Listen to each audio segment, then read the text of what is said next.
Roscoe Brown, right here, Chief Loud Radio, Crooked Streets Radio. We're standing outside of Artifacts Coffee House. Came in to join our friends here at Maryland Normal to talk about the medical cannabis program going right here in the state of Maryland 2016. Standing here with my man Lex, who's a writer and also a host of the symposium, and basically wanted to kind of get some feedback from him about this evening's event and maybe talk a little bit about the book that he's writing. How's it going, Lex? Good. How are you doing? Pretty good. Good. So tell us a little bit about this evening's event. What do you feel as though was the message that was kind of conveyed to the audience?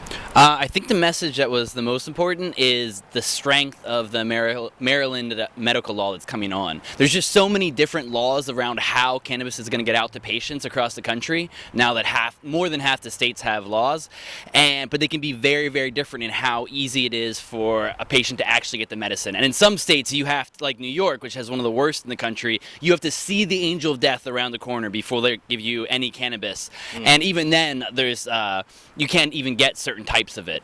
But here in Maryland, it sounds like they worked very, very hard to get medical cannabis laws that made it very easy for both doctors and patients to get signed up with the program and to get almost any type of cannabis besides edibles strictly. So will you be relocating to Maryland? No, I'm no medical patient, so you can always get good old flower anywhere. So that's all I need to stay happy. Hey, I understand that. Now, earlier, a friend of ours was mentioning that you're writing a book. Would you care to share that with us? Sure.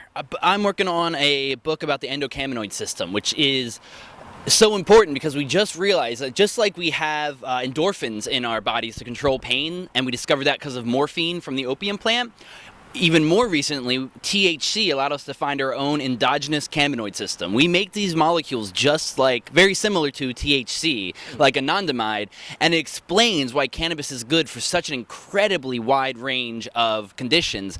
And that's the real heart of the book, is cannabis for the elderly. If there's anything important about cannabis becoming more legal in this country, it's that grandmothers will be able to use more of it. You know, kids and adults have always been able to pretty easily get weed. But the lowest hanging fruit for human health is aging, with neurodegeneration, with autoimmune disorders, with pain. It is just such an important medicine for the elderly, and now they're going to more easily be able to get it and get better advice from either their doctor or their dispensary on what will help them.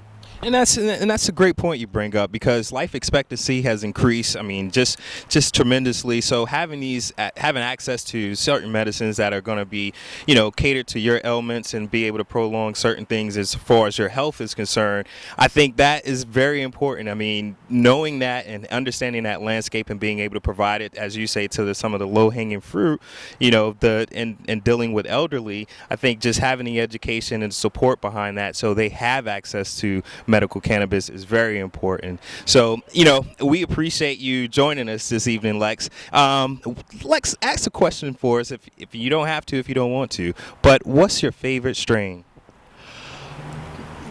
I'd say probably Blue Dream. Sure, I'm classic and right. And not too picky either. So that's always been around, and I've always really enjoyed that one. So yep, right. I'd say Blue Dream. Hey, that's kind of been the number one so far. I mean, we've kind of surveyed a little bit, and Blue Dream keeps coming up. We've heard Girl Scout cookies, Sour Diesel, but Blue Dream has been pretty consistent. Yeah. So that's one of the funny parts about New York, is that because Sour Diesel is kind of the pushiest, most sativa, most energetic weed. It's all the delivery guys in New York tell me that's what everybody wants, because it's New York, so you want something speedy.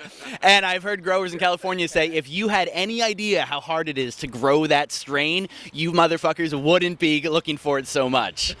I understand. So there you have it, Lex.